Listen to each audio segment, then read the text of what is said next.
Welcome to Power CEOs, the truth behind the business. I'm Jen Gaudet, your fearless host, entrepreneur, investor, and business strategist. Why are we here? Because iron sharpens iron, and when we bring industry disruptors and leaders, investors, entrepreneurs to share what's working in business and maybe some of what's not, we're able to learn and grow. As a result, our businesses grow, and the ripple effect impacts not only ourselves, our teams and their family, but also our communities and our world. Buckle up, because today we're going to dive deep. We're going to talk about what really happens behind growth, partnerships, and exits, because the deal is only one part of the story. What matters just as much is alignment, access, leadership, and whether the business is actually built to create freedom. Joining me today are Brittany Anderson and Disha Solanki. Brittany brings a powerful lens on culture, systems, and building businesses that run with strength from the inside out. And Disha has spent nearly 2 decades helping founders stop being the bottleneck and build companies with real scale and enterprise value. Brittany and Disha, welcome to the show. Thank you, Jen. We are ecstatic to be here. Absolutely. I am so stoked that you're here as well. Let's start here. When founders think about growth, when they think about partnerships, or even when they think about that eventual exit, because everybody thinks I'm going to be in this forever. I don't need an exit, but maybe it might happen. Where do they usually go wrong first? I think there is a lack of clarity that can cause people to steer in the wrong direction. So I'll say this, that there are so many consultants, strategists, business advocates, all kinds of people out there that give advice based on their own experiences and or how they've supported others. And I think sometimes where entrepreneurs go wrong is they take that as their own path versus getting granularly clear on what it is that they actually want. So when you talk about planning for an exit, why do you want the exit? What is that going to do? What is it going to fuel? What are you going to do post-exit? There's plenty of entrepreneurs out there in Disha's and my inner circle who have made the conscious decision to not exit because they want to sell to their employees or they want it to be multi-generational, family pass down. So I think it's that lack of clarity is where people go wrong initially. Disha, what did I miss there? I also think it has a lot to do with identity. Who are they as a human as well? And that goes right back to what you said. A lot of people don't want to exit, or they think they want an exit. And when it really comes to it, they don't want one. It's not aligned with them. They don't know what they're going to do afterwards. And they've lost themselves somewhere in that too. And there's a piece of finding yourself as well. I couldn't agree more with you. I tell you, so many people come to me for exit prep, especially, and they're like, oh, I'm just ready to do this. And they come from a space of they're just really burned out. And the reality is it's a founder dependent business. And so when I get deeper and I'm like, okay, so why are we exiting? And they're like, I'm ready. I'm ready to hang up the cleats. I'm done.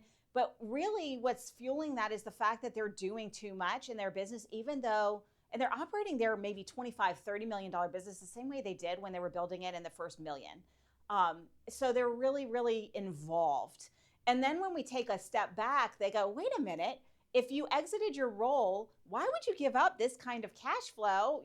Look at what that is. Have you guys experienced that?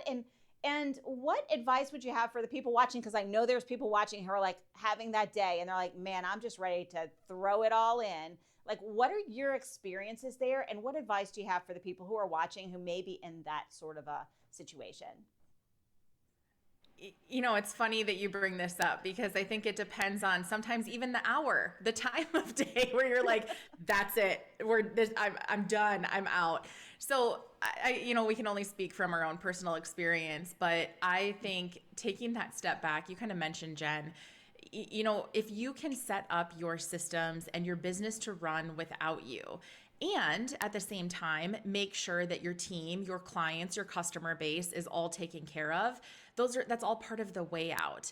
So I think any time that you're in that state where all of a sudden, especially if you accompany this feeling by overwhelm, it's important to take that step back, take a breath, and just say, okay, why do I want to sell? Why am I suddenly feeling like this? If it's truly because you're at a point where you're ready to pass the baton, you're ready to move on to your next, you have, something else in the way or in the wind, then maybe you do explore. But if it is because of bottleneck or because of burnout, or you're tired, your attention is pulled, then I think it's important to pull in outside consultation, because oftentimes you're in your own way. And we might think we have the answers, but just like anything else, it's that kind of butterfly effect where you get somebody come in and they're able to see things a little bit different than you maybe can in that moment. Disha, I know we've talked about this so much. We've talked about it at length because we're in conversations all the time with people who are at that culminating point. Do I sell? Do I do like an ESOP? Do I bring in maybe another partner? Maybe I could get some additional cash flow that way. So I know this is something that you and I have talked a lot on. And that exhaustion as well, making decisions when you're that exhausted is never a good place. You're emotionally very charged, and sometimes sleeping on it doesn't fix it either. You really do just need to take a step away. Like literally in your head, you take a step back and then go, what is it that I actually need to get to where I want to be? And it's a messy middle. On the other side of it, there's probably some really great returns and rewards and investments. You just have to see it through that phase, or you don't. It's a hard question you have to ask yourself, preferably not when you're that exhausted and emotionally charged. So let me ask you the next question, because I couldn't agree with you more.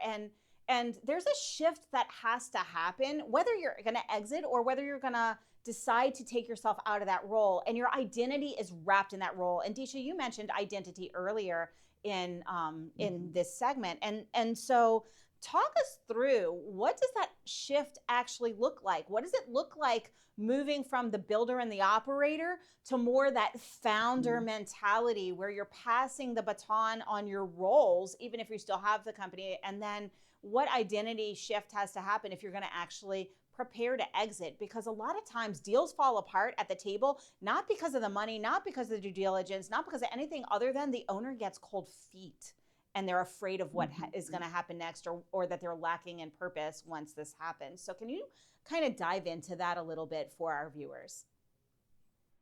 What got you to where you are now won't get you to where you want to be. I say that very often, right? And you started as the builder, which means that you know a lot about everything at all times. And I say many times that just because we can, or just because we're capable and we can, doesn't mean that we want to. We're probably very good at the beginning, even as you get higher up in your business and your business starts growing and you start seeing returns from the hard work that you've put in, that actually the people that you surround yourself with and the team that you build is really, really important to where you go to. There's also a mindset shift there, because you can't be in control of everything at all times. That leads to a different type of burnout and exhaustion, because now you've built an absolutely brilliant business that can't operate without your control mechanisms in every corner of it. And Brittany and I have talked about this at length, about building, an A-star team around you and making sure that the people that are supporting you are probably better at doing all of those individual things than you are, even though I do believe we all get to the stage as founders, CEOs, that we think that we can do absolutely everything, and we do it amazingly well because we don't know what we don't know yet, right?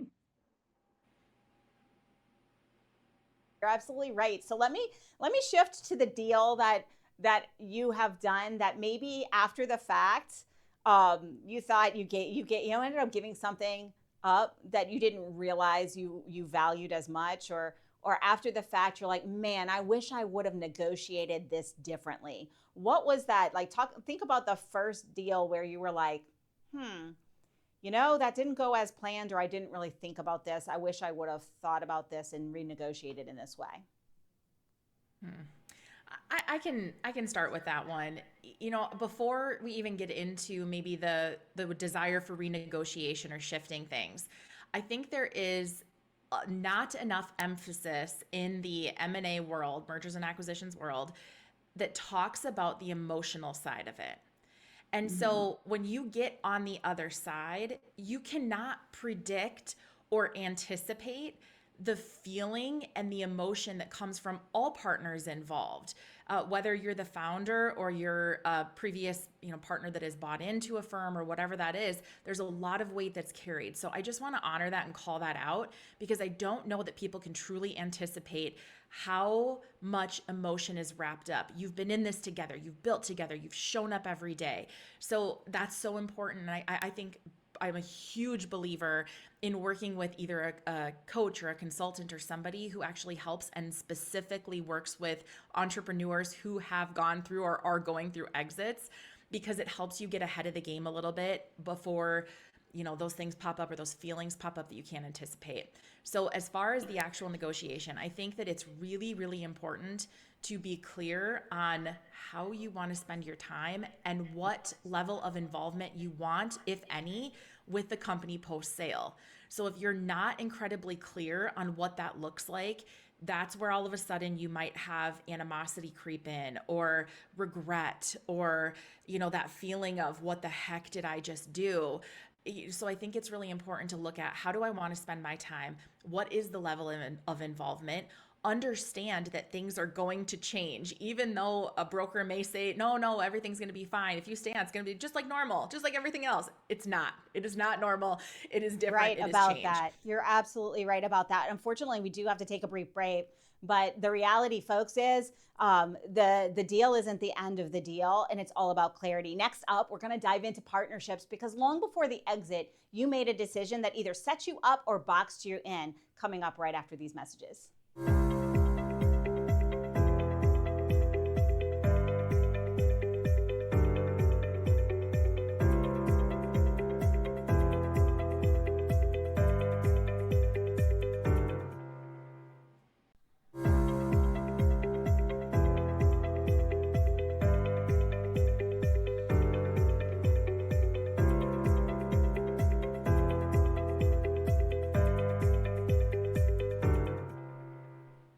Welcome back to Power CEOs, the truth behind the business. I'm Jen Gaudet here with Disha and Brittany, and we're talking all about exits, partnerships, and everything else in between regarding our businesses.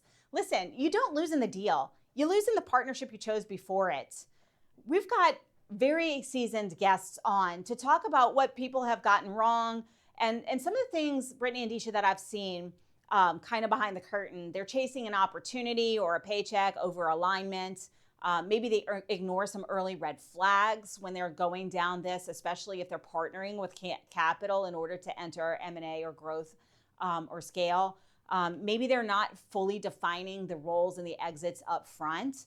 And what we see is you choose a partner that hasn't really been tested before the deal, and then all of a sudden stress and conflict hits or a downturn hits. What do you each, and I want each of you to weigh in, what do you look for in a partnership, whether you're partnering with capital or you're having a partial exit and you're going to ride up with that and be involved? Like, what are the things you're looking for in your business partnerships so that you will trust them in that downturn or in that stressful situation? I would say that I'm always looking for connection.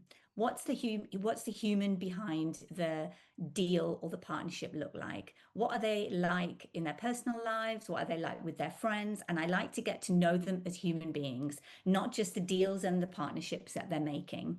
Then what kind of good do they do with the money or the business that they also decide to partner with or venture with? It tells a lot about a human being and about, it's all very well to be partners when it's going good. When things take a dive or a wrong turn, it's important that you know that your partners have your back and you're all in it together and you're aligned on the big things, the bigger goal, the bigger vision, where you're heading. Brittany, me and you have spoke about this quite a bit. Yeah, the other thing that I would add too is, and this can go all the way from, you're considering getting into maybe startup, all the way to you're, engaging with a private equity firm to bring in additional capital and exposure and whatever else. I think that cultural alignment is absolutely a necessity in productive, we'll call it, deals. So being able to make sure that, do you believe in the same thing? Like when times do get tough, or financials are a little bit stressed, or whatever that is, do you share the mentality? Is it, we're going to go buckle down and come up with new revenue generating opportunities, or are we going to cut? And what does that look like? And so if you do not share those core principles and those core values, I think that's where things can go south really fast. And that's where all of a sudden your customers, your clients, they start noticing that incongruency as well. So just choosing people that are completely aligned with how you've done business, so that it becomes an extension of yourself, an extension of your capabilities, versus, just fueling cash or whatever your driving forces that caused you to go down that route in the first place. I'm immediately thinking about this, and I'm thinking back to like the first partners. I've been in business since 2001. I've been in this scenario, and I think about some of the early partners and how I thought we were aligned. And when we started the conversation about partnership, it was, hey, this is the end goal, and we're both really stoked about this end goal. And somewhere along the way, I missed some red flags. And so if you're watching this, folks, everybody has a first. We don't do this perfectly. We've all learned through fire. Like, it's not like we all of a sudden had our first deal and it went perfectly. It didn't. That's a lie. Anybody who tells you everything was perfect is lying to you. That's just not how business goes, or life for that matter. So when we're thinking about the people who are looking at their first business partnership in the viewership, or maybe their first big capital partner, how do they get past the first conversation that always is, the honeymoon conversation, and we're always aligned and we always want to do this and everything's hunky-dory? How do we suss out that maybe there's a little bit of misalignment before we ink the deal? Do you have a presentation? So I think initially, and this is, I actually love this question. Jen, I would guess when you look at your partnerships or the examples that you gave, it's because you as a human are constantly growing. You are not the same person. And this is an assumption, but from our conversations, you're not the same person that you were when you first started in business. You're not the same person that you were 5 years ago, and you're not the same person you're going to be in 5 years. So I liken it to marriage or relationships. I think it's important when you get that initial foundation, you definitely have to ask the tough questions. You've got to spend time together. You used it as kind of call it the dating phase, the honeymoon phase. I think it's spending time, not jumping into something too soon before you truly get to know who it is that you're looking to go in partnership with. But I think on the back end of it, there needs to be defined checkpoints and a common understanding and agreement that as people change and evolve, you're able to have those sit downs and have kind of that regrowth conversation. What's changed? What does life look like in a couple of years? How have you changed? How have your viewpoints changed? The minute we stop having those conversations and creating that intentional space, I think that's where partnerships start to fall apart. And that's where people can feel betrayed, when in reality, it might just be that somebody's growing and the other's growing in a different direction. Viscerally, you're absolutely on point, and you're accurate in everything that you've said. And I'm curious, Disha, because you take a very human approach to this. And we talked about identity, and our identity shifts, and it shifts in life phases. Maybe when we started the partnership, I was in a certain phase of life, or a person was just at the beginning, and now they have children, or now their children are going off to college and they have different stressors in their everyday life. How do you handle those sort of outside of the business world, outside of the work engagement situations that sometimes bleed into what we're experiencing with the people we're partnered with, or even this happens with our team members? How do you handle that, and how do you show up from that aligned leadership standpoint? I think when you're a leader, you're always, not everybody, I've met plenty of partners who are not always on the path of continuous development, is what I would say. But most of us, we start in one place. And like you said, Jen, we make so many mistakes or failures and we learn from them. We pick ourselves up and we move on from that. And I do think there's a lot to be said for asking outright, how many mistakes have you made and what did you learn from them? Or how did you evolve as a person? I always say, especially if there's a first conversation about alignment, there's a lot to be said about gut feeling, but also about being really clear on what's important to you as a person when you are building a business and how you would like to build that business. It's really easy to come into business and have this, like, idealistic version of what it looks like and how where you would like to fit in and where you would like to be. But as a person, you change your, I'm not saying your values and morals change, but the way that you think changes, the way that you want to grow a business changes, the way that you want to serve your audience will change too. And it's being self-reflective enough to say, as a human being, I've come from here and I've moved to here. And anyone that comes into your world, you also want to know if they are on the same growth path as you. They may not be on the same trajectory, but are they on the same path? I really appreciate that, and I couldn't concur more. I mean, I've learned so many hard lessons over the years, as I'm sure you ladies have as well. And so I'm going to liken this to the marriage again. This is why, folks, if you're at home, this is why it's so important you assess your core values, because you can't change someone's core values. Core values are there. That's part of who we are. But also, don't forget the prenup. There's a work prenup so that if and when we do grow apart, if and when we are no longer fully aligned in where we want to be and how we want to grow a business, there's a defined exit strategy that we've agreed on when things were still going well. Everybody likes to put pressure and joke about the prenup in a marriage, and well, it's going to be fine. But the reality is 60% of marriages or better end in divorce. So the same thing happens in business and business partnerships. Having that off ramp is equally as important. We only have about a minute left, but Brittany, I'm going to go to you. Like, what's the most important thing that people should be thinking about in their off ramp, in that negotiation, the roles and identification, if we are going to part ways before we even ink the deal? Yes, it is incredibly important. This is a great time to look out for yourself. I'm not a big advocate of selfishness. We could go on for days about that, but there are instances where you have to protect yourself and you have to make sure that the I's are dotted, the T's are crossed, and that it's all documented. There is nothing worse than a messy departure. Again, we're using this whole divorce analogy. If things are spelled out, that's why I think prenups are a beautiful thing. It takes the guesswork out of it. There's no gray area. There's no he said, she said. There's no, discombobulation at the end. So making sure that you look out for yourself. And I've made the mistake before where you're trying to take care of everybody else and then you sit back and you're like, hold on, what about me? What did I want? So don't hesitate to really get clear and to have those honest conversations with your partners on both ends. Yeah, you're right. It is absolutely not selfish for us to be taking care of our interests in every business partnership. It is so important. Folks, alignment isn't built during the deal.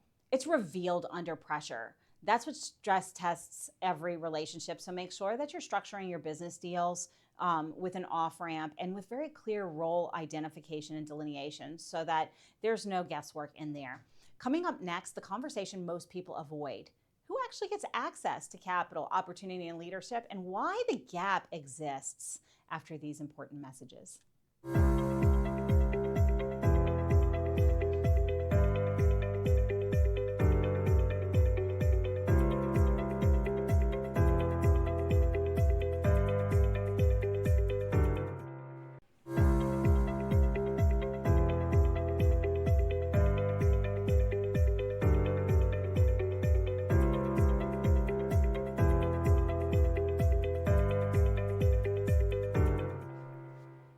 Welcome back to Power CEOs, the truth behind the business. I'm Jen Gaudet here with Brittany and Disha, and we are going to change gears just a little bit because before the break, I mentioned, talent isn't the issue, access is.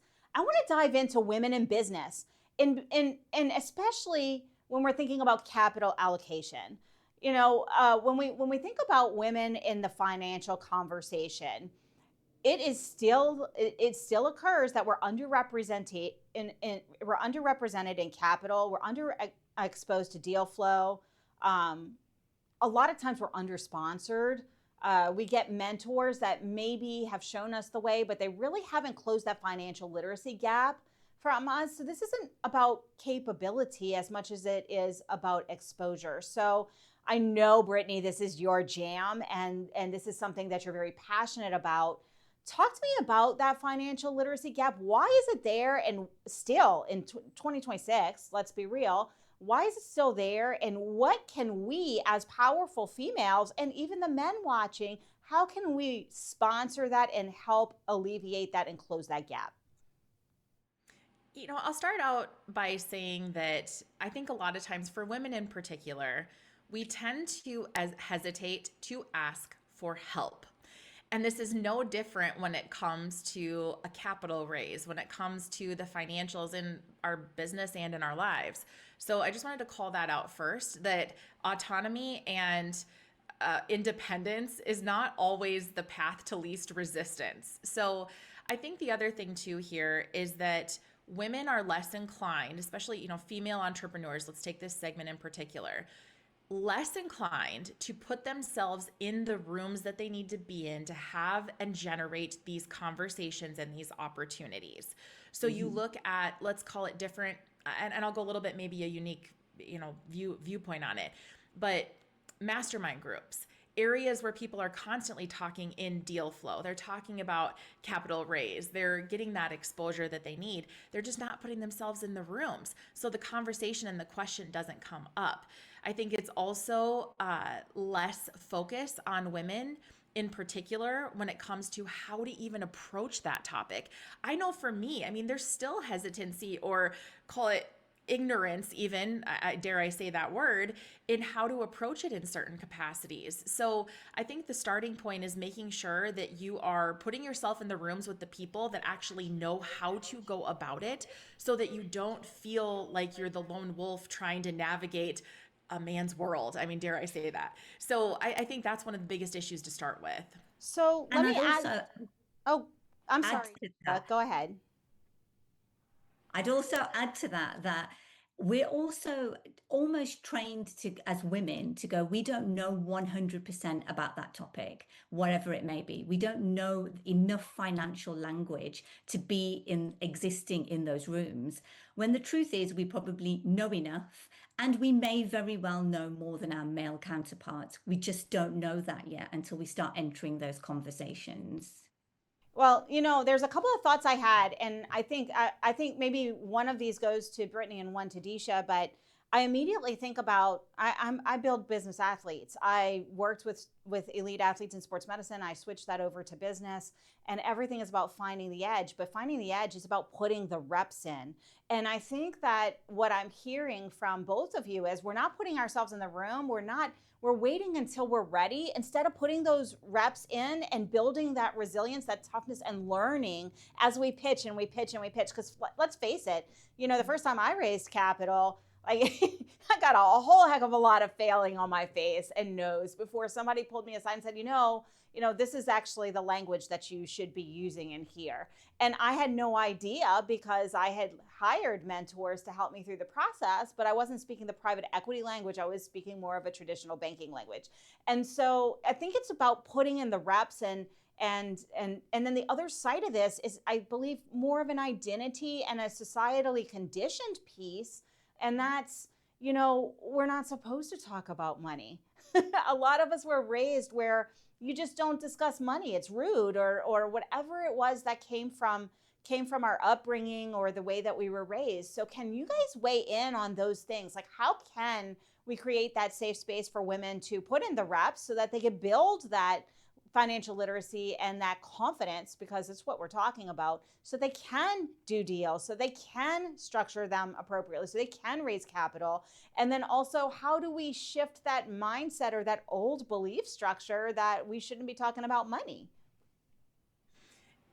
It's interesting, and Disha chime in here too, because this is a hot topic. So when it comes to the conversation and the topic of money in particular, that is absolutely. So you can walk into a room, men and women alike, And you'll have a man that has no problem stating exactly the target that they want for their business, exactly how they're going to get there, the path. Here's how much capital I'm going to raise. Here's where it's self-funded. Here's my targets. Here's my goals. And you get women, and I'm not saying all, this isn't a blanket conversation, because I know many powerful women who are not afraid to step into that space. But I think there's this little bit of hesitation in, how will I appear? What will people think? Even going back to family members, we've had these conversations within our Trailblazers community where women are like, I'm not super comfortable talking about that in and amongst even peers, colleagues, family, whatever. So you have these huge aspirations for your business, but again, no space or language to talk about it. So the biggest piece of advice I can give, only speaking from experience, is to pair up with mentors who have actually done what you want to do. There's a whole lot of lip service out there, and there's a whole lot of people that'll say they have the solution. They know how to get you into deal flow. They know exactly the approach. Jen, kind of what you were talking about. There's a big difference in banking language versus private equity language and what they're looking for, and in turn, what you can get out of that.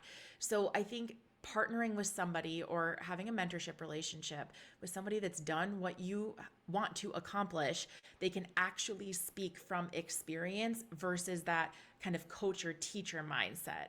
Disha, what else did I miss there? I also think that women have to be invited to the table. And there has to be a welcoming way of enabling women to talk about money and be in those rooms and be confident enough to appear in those rooms. That would be the other bit that I would add to that bit. The way that we look at money and finance is different. And it's a man's world that we're pitching in at the moment, at the end of the day, if you're looking for capital or investment or any type of partnering opportunities as well. Love that you brought that up, because it's absolutely true. And as someone who spent a career in that male dominated field, I mean, you sort of change how you posture. And I think part of the confidence issue for a lot of women that I have seen is, I don't want to come across as aggressive, because when we do stand up and assert ourselves, that's the feedback that we have gotten in the past.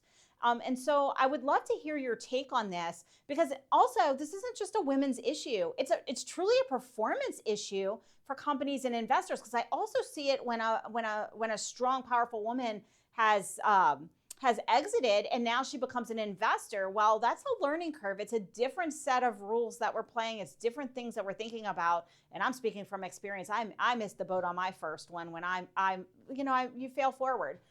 So what are you seeing, and what advice or how are you with Trailblazers sort of creating that space so that people can step up and put in the reps, so that they can start to hear that lingo and use that lingo, so that they can build that confidence to step into it? And when somebody says, hey, you're aggressive, say, no, I'm just assertive. I'm expressing my goals as much as the next person. So I want to chime in, Disha, and I know you've got something too here. So there's one thing that I want to say is, Jen, when you're talking about that, stepping in with aggression or that fear of, being perceived that way, I think we also have to remember that we have to show up in our own strengths. And that assertiveness is a much better word, because my approach might be different than Disha's approach. That might be different from Jen, your approach. And so I think sometimes we almost have to remember, we don't have to mask up. We don't have to show up as that aggressor either, even though it might feel like the environment calls for that. Living naturally into who you are and staying congruent with that can actually help you get further faster, because people can sense when you're off, when you're out of congruency, when you're acting per se. So that's the one thing that I wanted to add, is be mindful of showing up as you, but sharpening your strengths and how you approach. Disha, what else there? I would add that being assertive is the equivalent of having ambition, and being ambitious and you being just you, aligned with you, can coexist. They don't have to be different people. Thank you for that. It's really funny, because I was literally last week in New York, and I was at with a group, and we were talking to Joe Michele, and he is all about using your authentic voice and your brand voice, and how you do that, exactly what you're speaking to. And so I'm reminded so many times that we're, if you're a female in business and you are more of a gentle energy, you can still be very powerful in that gentle energy. And I think that's what Brittany and Disha are saying. They're saying, listen, own what it is that you want. Don't be afraid to ask for sponsorship and put in the reps. Find a community that's going to support you, but not just support you, but also create exposure for you to deals, to capital, to decision-making rooms. Don't just keep staying and playing small in these rooms where you feel comfortable, because it truly is when you get into a room where you can learn, where you can grow, and you can be exposed to some of the things that you really need to do to put in the reps. That's where the real power is. We do have to take a brief break, but I'm just going to say we don't fix gaps with intention. We fix them by changing who gets access. And that's about putting ourselves in the room so that we can learn and we can grow. Coming up in our final segment, we're going to talk about how to build a company that actually scales leadership, systems, and optionality after these messages.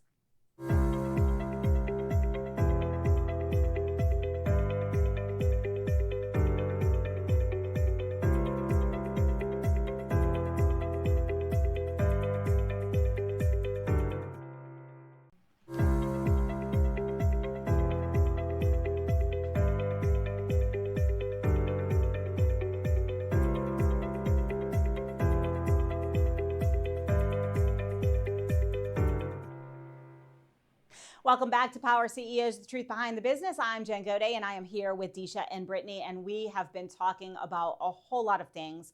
And before the break, we left off with it's important to put yourself in rooms that you're uncomfortable in so that you can learn, so that you can grow, so that you can have access to deal flow and really push yourself to the next level. It doesn't happen when we're in comfort zone. It happens when we push outside. But now I want to talk about if your business only works because of you, you don't really have a company. You have a job, but it's a job with pressure. So I want to dive in with you ladies, because this is a real core area of your expertise. How do we take ourselves out of that founder-led, founder-dependent situation where we've created a job for ourselves accidentally when we meant to create a business? How do we shift that into leadership that's actually scalable? Disha, do you want to take this one first? Sure. So I would, number one, say, most business owners fall into business. They don't necessarily go into business with the intention of building something. The intention of building something comes later. And when you're a founder who is a bottleneck now, from what I'm gathering, you're asking, Jen, is you can't get past a certain stage.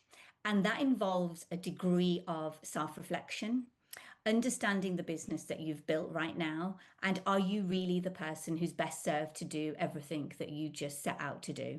Because then you did by yourself an extremely high pressure job with people around you that can't support you.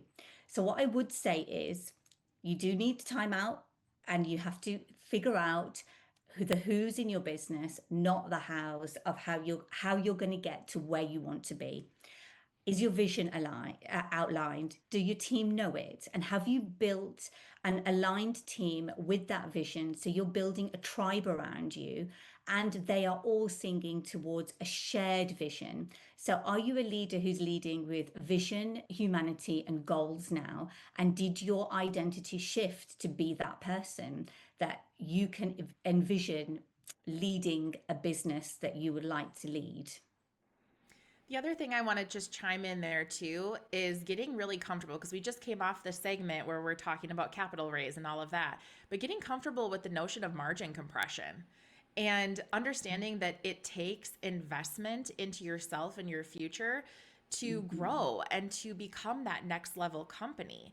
The other thing I would say too, as you're making that shift, one of the things that I dare I say this, it's not easy, but it's maybe simple, is, oh, well, I can just bring in a partner. If they invest a little bit, that's going to take care of my cash flow. And then I'll have another brain in the mix and it'll all be great and everything will be sunshine. And that is often not the case. I know there's one big business strategist out there who has advocated for, you need some aspect of marketing to get to your next level, or you need some aspect of human capital to get to your next level. And so he'll take on minority investors because then he gets his cash feed and he's able to grow and thrive and whatever. But the problem with that is all of a sudden, you're kind of in bed with them.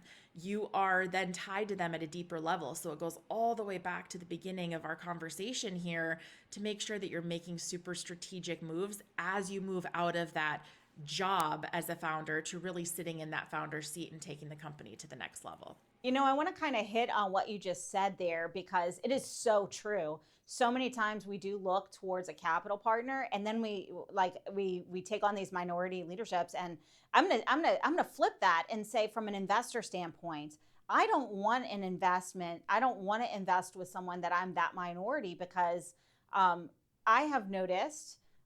It's often the problems that come from the minority investors. We don't really, as a minority investor, you don't really have a level of control that maybe you would want. And it can cause additional challenges and bottlenecks if it's not fully aligned. So I love that you brought that up because I've seen it on the investor side and I've seen it also on the business side as well. And so I want to just add also, Disha, you were talking about having the right team and having an aligned team and leading with that vision. But sometimes people get to this and they have the right people on the bus, they're just in the wrong seats, or multiple people own the outcome of a specific objective, right? And what I've found is everything needs one owner, one person accountable because it gets muddy. Can you kind of speak a little bit to that? And how do we as a founder, as we shift and we lead in and we're establishing this clarity, how do we articulate that to people who maybe are in a role that they're not cut out to be at this next level of growth, so that we're aligned and we're doing this in a way that is beneficial to everybody involved? I would say, how have you structured your business? How have the roles been defined? And what roles, responsibilities, tasks have you put together? Is there overlap between roles, like you said, Jen? Because the buck has to stop with somebody. There has to be, like, you assign a deadline. So someone has to be responsible for it, take it forward, and take it to the end, and then restart it, or if that particular role needs, a rehaul, so to speak. But the roles, I always say, should be based on strengths. So what does that role require from a human being? And if they're in the wrong role, where could you replace them so they're best positioned to serve you and the business? I would say that they're two different things. So they're best positioned to serve the business, and someone who is supporting you. You need someone probably who is very different in their strengths compared to what you are. So there's a good complement going on there. I love that you said that. And it's really funny because one of the things that I have found when I've gone in, I buy businesses, and when I go in, a lot of times what they've done is built an echo chamber where everybody has the same sort of skill set or the same sort of ideas. And I immediately walk away from that deal. And it's because they've had an echo chamber and they're missing some things. And when you've been in that yes, yes, yes community, and if I see a very often it's just with consulting, right? An outside perspective, you can see so much more. If I see that and I see a very glaring challenge or an opportunity that's been overlooked, I know from the get-go I'm going to have some challenges because they're living in a yes echo chamber environment. How do you sort of switch or flip that script very briefly so that we can close out after this question? I can chime in on that one. Flipping the script of the echo chamber, yes, you need diverse opinions. And I think it's the due diligence of the founder to create the environment that speaks to safety, that says, I don't want you to agree with me. It's like those hilarious ChatGPT memes you see where people do skits and they say, yes, you're so smart. Like, that's so great. We have AI that can agree with us now. We don't want human beings that are around us telling us that everything we do is great, because you will never grow. So I think it's important as the leader to set that foundation to say, hey, we need diverse skill sets. I need you to challenge me. I need you to push me, because if you've done hiring right as a founder leader, that means that you've put people in positions where they are way smarter than you, where they're way better at it, and they should be advising you. Otherwise, you might not have the right person in the right seat. So we do have to wrap. The goal isn't just to build a business that runs, folks. It's to build one that gives you options, because that gives you the strongest position no matter where you are in business, whether you need to take yourself out of the role, whether you're looking to walk away. And if you're thinking about building partnering, thinking about an exit, today's the day to start acting like it. The leaders who win don't wait for the deal to get serious. They build it like it's already on the table. We've had such excellent conversation today with Brittany and Disha. How can people reach out to each of you ladies if they'd like to learn more? So you can visit us at thetrailblazehers.com or contact us on the website www.align-ps.com. Thank you so much for that. And I'm going to put one final request to you, because I'm a coach. I'm on this show because I believe that everybody should be able to take an action no matter where they are. I'm going to ask each of your ladies, based off of the conversation we had today, if somebody is watching and they feel stuck in their business, what is the one action that they could take to powerfully move them forward, that they can take immediately today? And I'm going to start with you, Brittany. Immediately today is schedule a clarity session with yourself. Schedule space to set some intentionality for your future and to get crystal clear what you want. Even if you think that you have clear goals right now, schedule those at least on an every 90-day rolling basis to make sure that you stay aligned to who you are and to what you want for your future, and that you identify those growth spots we talked about. Disha? I would say, who can you ask for help today? We are terrible at asking for help. Who's that one person you could turn to and you know that they would help you? And that's something you could action today. And I'm going to give you a third option, and that's put yourself in a room that you're uncomfortable in. That room that you're looking at and you're like, I'm not there yet. I'm going to challenge each and every one of you watching today to put yourself in that room that you think you're not there yet. Don't be afraid to invest in yourself so that you can accelerate your growth. Unfortunately, all good things come to an end, including this show. But you have 3 potential action steps, one from each of us today, that you can start today, not tomorrow, not next week, but right now. Because listening to us for the past hour is fine and dandy, but the growth happens when you take action. That action helps create the forward momentum that's going to actually yield the results that you want in your business. So Brittany, Disha, thank you so much for being with us today. I really appreciate having you. Thank you for your expertise. Thanks, Jen. Thanks, Jen. And you, yes, you, we are going to close out now, but the good news is we're here same time, same station next week. So until then, win today, win this week, and I'll see you next time.